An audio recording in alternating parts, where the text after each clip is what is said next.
Okey, Assalamualaikum dan selamat pagi. Okey, apa khabar awak semua? Cikgu harap sihat semua ya. Okey.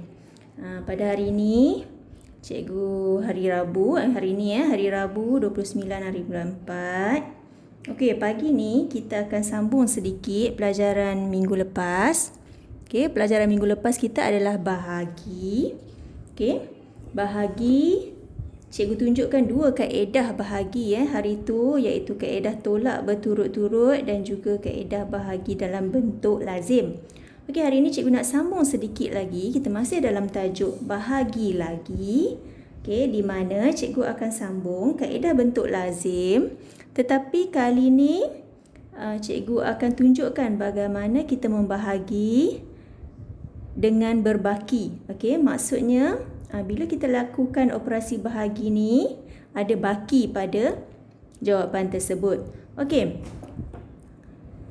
Untuk hari ini, cikgu akan tunjukkan contoh daripada buku teks. Awak boleh rujuk buku teks awak muka surat 109. Okey, buku teks muka surat 109. Siapa yang ada buku teks tu boleh keluarkanlah. Boleh rujuk sekali sama yang cikgu. Okey, kalau yang tak ada buku teks, cikgu akan tunjukkan daripada buku teksnya. Okey, contohnya, dalam buku teks ni diberi pada kita contoh soalan adalah 7 bahagi 2. Okey, 7 bahagi 2. Okey, terdapat dua kaedah. Okey, ada dua kaedah untuk soalan ini yang akan kita belajar hari inilah. Okey, kaedah yang pertama ni adalah melalui kaedah pengasingan. Macam kita buat hari itulah, kita bahagi-bahagikannya pengumpulan. Okey, ini adalah kaedah yang pertama. Okey, ataupun kita kata cara yang pertamalah kaedah 1. Okey, kaedah 1 kita boleh lukiskan. Okey, kita lukiskan gambar rajah. Okey. 7 bahagi 2 bermaksud 7, kita ada 7 objek. 1, 2, 3, 4, 5, 6, 7. Okey, dalam satu bekas ni kita ada 7 objek.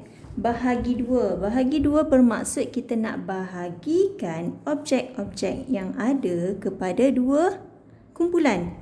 Okey, kita bahagikan kepada dua kumpulan. Okey, kita nak bahagi pada dua kumpulan. Kumpulan A, kumpulan B. Okey, cikgu namakan dia kumpulan A dan kumpulan B. Okey, untuk pembahagian ini kita boleh ambil kalau secara objek begini kita mudah nampak.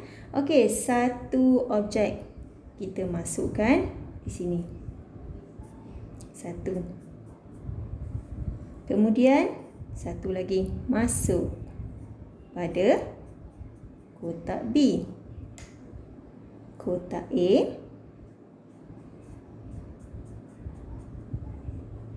Kotak B. Kotak A. Kotak B. Dan kita masih ada satu lagi objek tersebut. Okey, yang ini kita tak dapat nak masukkan ke kedua-dua kotak kita, kotak A dan kotak B. Sebab dia ada satu saja. Kotak yang kita ada dua. Jadi ini adalah lebihannya ataupun kita sebut baki. Okey, kita sebut baki. Okey, jadi bagaimana kita nak tahu jawapannya? Bagaimana cara kita nak menulis jawapannya adalah dengan kita melihat pada setiap kotak. Setiap kotak ada berapa objek yang kita dapat? 1, 2, 3. Kotak B pun kita dapat 1, 2, 3. Jadi jawapannya kita akan dapat 3 baki. Baki berapa ni? 1. Okey. Kita dapat 3 baki 1. Okey, ini adalah cara pengumpulan objek-objek. Okey, kita kumpulkan pada kumpulan-kumpulan tersebut. Okey, ini adalah kaedah yang pertama. Okey, cikgu akan tunjukkan kaedah ataupun cara yang kedua. Okey, kaedah kedua. Kita boleh tengok kaedah kedua. Okey, kaedah kedua ni ditunjukkan dalam bentuk lazim. Minggu lepas cikgu dah tunjukkan bagaimana cara kita nak buat dalam bentuk lazim. Okey, dan cikgu dah tunjukkan apa simbol yang kita nak gunakan. Okey, soalannya cikgu ulang balik 7 bahagi 2 sama dengan berapa? Okey, dalam kaedah bentuk lazim 7, kita tulis 7 bahagi, okey, cikgu kata buat telinga dia, kita gariskan, bahagi dengan 2. 2 kita letak kat tepi telinga ni. Okey, 7 bahagi 2. Bahagi ini adalah simbol bahagi. Kita buat bentuk lazim. Okey, simbol dalam bentuk lazim. 7 bahagi 2. Okey. Sekarang ni bagaimana kita nak tahu? Okey, hari tu cikgu kata kita tengok pada apa? Pada yang kat luar ni. Okey, bahagi 2. Bahagi 2, jadi kalau nak memudahkan awak buatlah sifir 2. Okey, sifir 2. 1 darab 2, 2. 2 darab 2, 4. 3 darab 2, 6. 4 darab 2, 8. 5 darab 2, 10. Okey, kita buat sampai kat sini.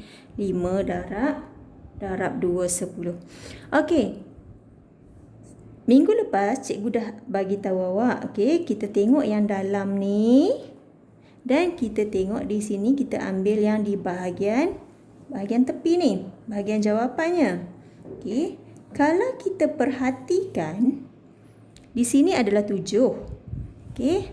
Dan minggu lepas cikgu kata kita perhatikan jawapan. Tetapi kalau kita perhatikan jawapan di sini 2, 4, 6, 8, 10. Ada ke 7?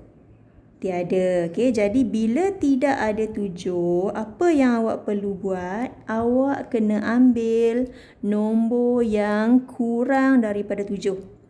Yang kurang daripada 7 dan paling hampir dengan 7. Okey, nombor apa yang kurang daripada 7 dan hampir dengan 7? Okey, sudah tentulah 6. Okey, di sini 3 darab 2 sama dengan 6. Okey, 6 ni dia tidak lebih daripada 7 dan dia kurang daripada 7. Okey, jadi kita akan ambil 3 darab 2, 6. Okey, minggu lepas cikgu tunjuk kita letak darab kat sini untuk memudahkan kita. 2 darab berapa dapat 7? Tak ada. Tetapi kalau kita perhatikan kat sini 3 darab 2 samalah ataupun 2 darab 3. 2 darab 3 sama dengan 6. Jadi, kita boleh katakan 3 darab 2 sama dengan 6. Tulis kat bawah ni 6. Okey. Jadi, apa kita nak buat di sini? Kena tolak. 7 tolak 6. 7 tolak 6 jawapannya adalah 1. Okey, 1 ni adalah baki. Inilah yang kita panggil baki. Okay, sebab dia tak boleh dibahagi dengan 2. Sebab dia kurang daripada 2. Jadi, jawapan yang kita akan perolehi adalah 3 baki 1. Okey? Inilah jawapannya. Okey, ini adalah cara ataupun kaedah yang selalu kita gunakan, iaitu kaedah dalam bentuk lazim. Okey, jadi cikgu harap awak faham. Kalau tak faham, awak boleh tengok berulang kali dan juga awak boleh rujuk juga buku teks. Okey, dan selepas ni cikgu akan bagikan beberapa soalan untuk awak jawab. Jadi sebelum awak nak mula menjawab, pastikan awak sediakan pensel, kertas untuk mengira. Okey, sebab matematik perlukan pengiraan. Awak dapatkan soalan, lepas tu awak kira. Tunjukkan jalan kerja awak dalam sekeping kertas dan kalau boleh awak snapkan cara jalan kerja awak tu pada cikgu, hantar pada cikgu untuk cikgu semak. Okey? Okey. setakat ini je dulu untuk hari ini. Jadi kita akan sambung lagi pembelajaran kita pada minggu hadapan. Sampai jumpa lagi. Bye.